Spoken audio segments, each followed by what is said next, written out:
Good morning boys. जैसा कि आपको पता है हमने second part third year second part statics के 2-3 टॉपिक किए थे अभी तक। अब हम आगे बढ़ते हैं। फ्रीक्वेंसी डिस्ट्रीब्यूशन हमने primary secondary data population sampling ये सब पढ़ा है। अब हम आगे बढ़ते हैं frequency distribution and cumulative frequency, है ना। Frequency distribution and cumulative frequency cumulative frequency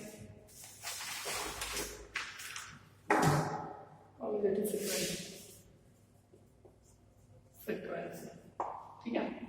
आवृत्ति वितरण या आवृत्ति मंथन और संचय आवृत्ति क्या होती है, ठीक है। सबसे पहली चीज आवृत्ति वितरण क्या होती है ना। आवृत्तियों का वितरण, इसकी हमें क्यों आवश्यकता होती है? क्योंकि वर्गीकरण को सरल किया जा सकता है ना। क्लासिफिकेशन वर्गीकरण की प्रक्रिया को सरल करने के लिए आवृत्ति वितरण की आवश्यकता पड़ती है। अभी आवृत्ति वितरण किस प्रकार से होता है तो मुख्यतः इसकी अनुमेलन विधि फॉर एंड क्रॉस मेथड काम में ली जाती है। क्या होती है समझ लीजिए। अनुमेलन विधि फॉर एंड क्रॉस मेथड जो काम में ली जाती है। माना कि 1 ये कोई आवृत्ति दी हुई है 1 1 2 2 3 2 2 2, ठीक है। ये कुछ आवृत्तियां दी हुई है। इसका क्लासिफिकेशन वर्गीकरण सरल करने के लिए अनुमेलन विधि काम में ली जाती है, जिसके अंदर क्या क्या कहता है 1 है एक आवृत्ति एक चर है वो 1 है, एक चर 2 है, एक चर 3 है, ठीक है। इन तीनों चर अब एक किस बार 1 एक लाइन लिख देते हैं, दूसरी बार आया वापस एक लाइन लिख देते हैं, ठीक है। 2 है 2 कितनी बार आए एक बार, दूसरी बार, तीसरी बार, चौथी बार और पांचवी बार में क्या होता है 4 के बाद एक आड़ी लिखा ये 5 और 3 कितनी बार आया एक बार, ठीक है। इनको हम टोटल करते हैं 2 5 और 1, तो ये हुआ आवृत्ति वितरण, है ना। इधर लिख देंगे आप आवृत्ति, इधर लिख देंगे चर, अर्थात एक चर वाले की आवृत्ति 2 बार, 2 चर वाले की आवृत्ति 5 बार और 3 चर वाले की आवृत्ति 1 बार। अर्थात आपको एक चीज समझना आ गई कि आवृत्ति वितरण किससे कहा जाता है मूल्यों या वर्गों के मूल्यों या वर्गों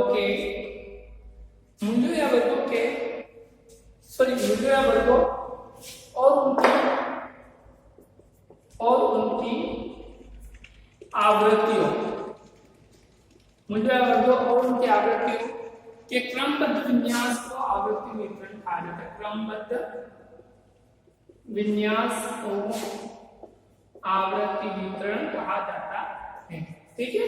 क्लियर। आवृत्ति वितरण या आवृत्ति वितरण कहा जाता है। मूल्य वर्गों के विन्यास मूल्य अक्षर है 1 2 3 उनकी आवृत्तियां 2 5 और 1, तो इस प्रकार के क्रमबद्ध विन्यास को क्या कहते हैं आवृत्ति वितरण। तो वो हो गई एक प्रकार की आवृत्ति वितरण।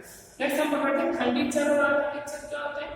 तो ये समझना इसलिए जरूरी है खंडित और अखंडित चर डिस्क्रीट एंड कॉन्टिन्यूअस, है ना।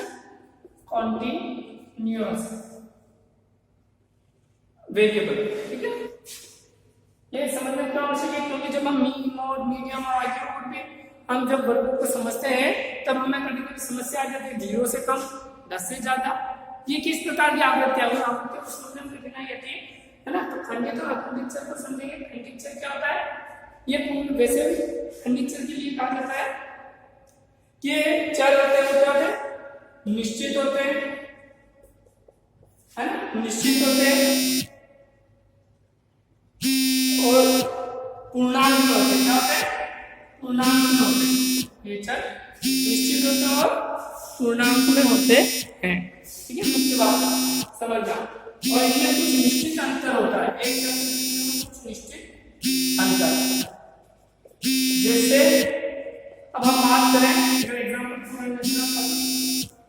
अगर बच्चों की संख्या पूछी जाती है तो बच्चों की संख्या हमेशा ही पूर्णांक में होगी। 1 होगा 2 होगा 3 होगा, कभी 2.3 बच्चे नहीं होंगे। बच्चों की संख्या रन भी कभी पॉइंट में नहीं होते।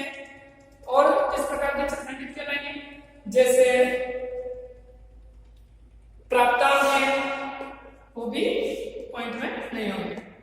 मोटे मोटे तौर से, है ना। तो मोस्ट ऑफ टाइम पूर्णांक में आता है, निश्चित होता है, कुछ निश्चित अंतर होता है दो चरों के मध्य में।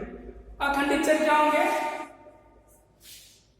अखंडित चर वे चर होते हैं जिनमें जिसका निश्चित सीमाओं के अंतर्गत कोई मूल्य होता है, निश्चित सीमाओं के अंतर्गत कोई मूल्य। जैसे बात की जाए विश्वविद्यालय के छात्रों की लंबाई, तो 160 से 180 सेमी, है ना। तो कोई भी संख्या विद्यार्थी 160.5 हो सकता है, 160.6 भी हो सकता है। इस प्रकार की जो होती है श्रेणी खंडित चर।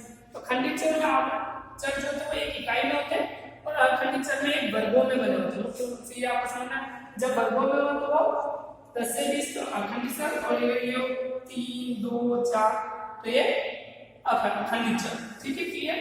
ये आपको यहाँ क्लियर हो गया होगा खंडित चर और अखंडित चर। अब हम समझते हैं अपवर्जो समावेशी, exclude and inclusive, exclude and inclusive वर्गांतर, अपवर्जो समावेशी, अपवर्जनीय समावेशी।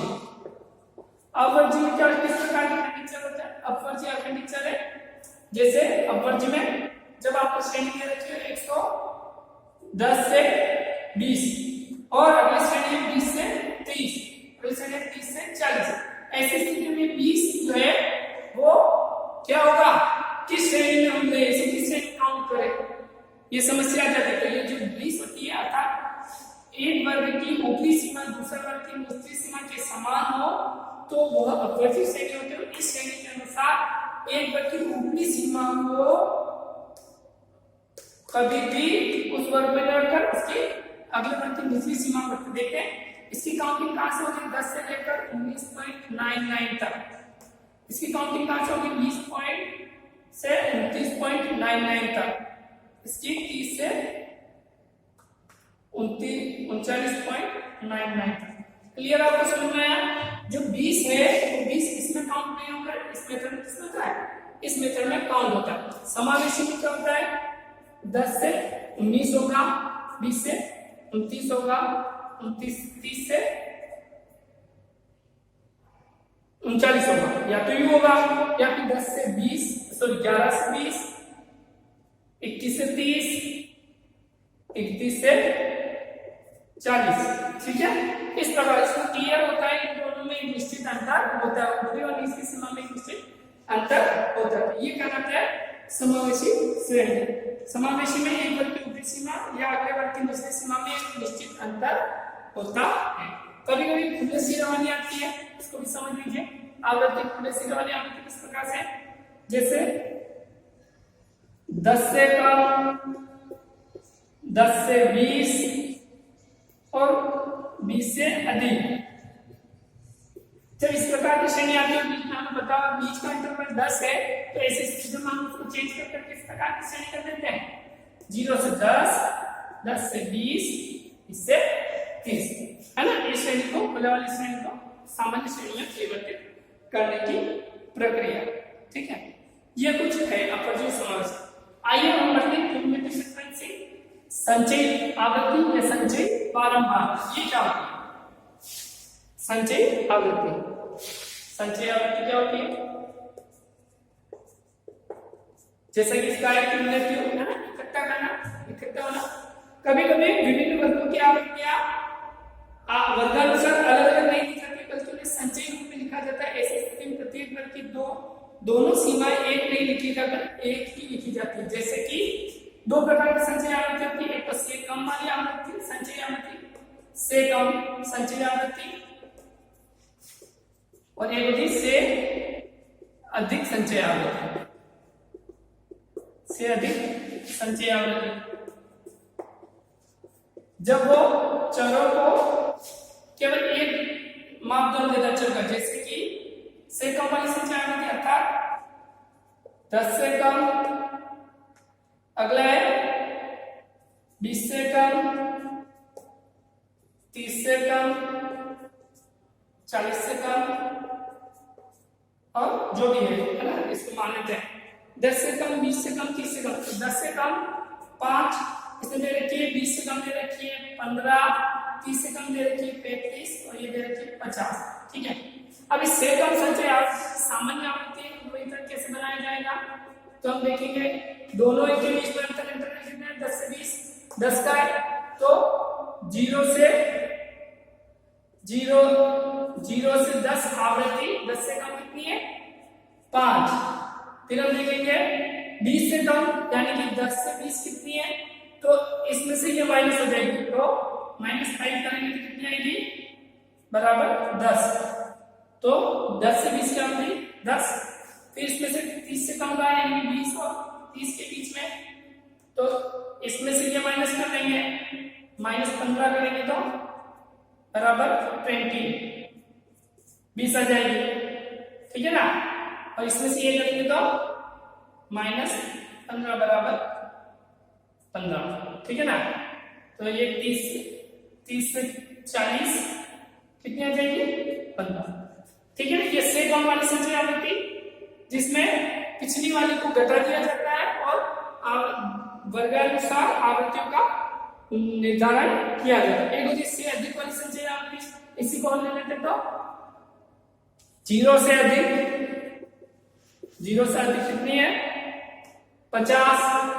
अब देखते हैं क्या है 10 से अधिक, 10 से अधिक कितनी है 35, सॉरी जी 10 से अधिक कितनी है 10 से अधिक 45। 20 से अधिक कितनी है 30, 30 से अधिक कितनी है 30 से अधिक कितनी है